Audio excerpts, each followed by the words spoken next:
I think of gratitude as helping to solve a central problem of human survival, which sounds a little bit overblown, but what we really need in our lives are people who are good for us, really look out for our best interests. And so when we have that emotional response of gratitude, it helps us to find people actually who we might not have noticed before. So new people in our lives who might make a good relationship partner, but also to help remind us of people who are currently in our lives who we might have just kind of started to take for granted. And then, so in that sense, gratitude can be a signal that, that's what I love about you. Oh my gosh, I forgot how cool you are. And so that's the find and remind. And then as an emotional response, we know that emotions coordinate our mind and body and behavior in that moment.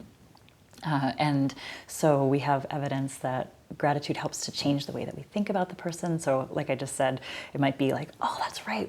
I remember all the great things about you.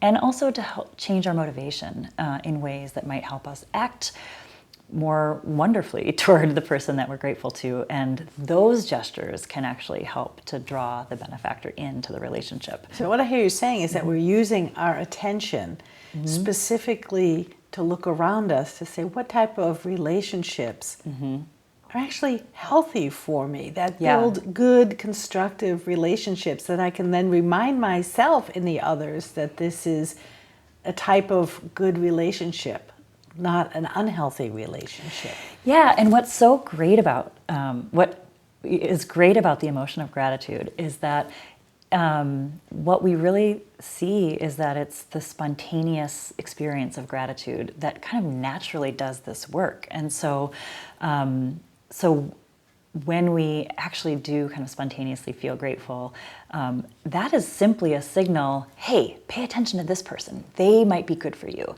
And you might not even think about it consciously, like, oh, I really have to, and it's probably best if you don't. What's wonderful about the emotional experience is that it actually naturally unfolds and kind of naturally does this work for us. So when we experience gratitude towards someone else, our bodies just take over and help us kind of spontaneously act in ways that might actually help us as well as our relationship with that person.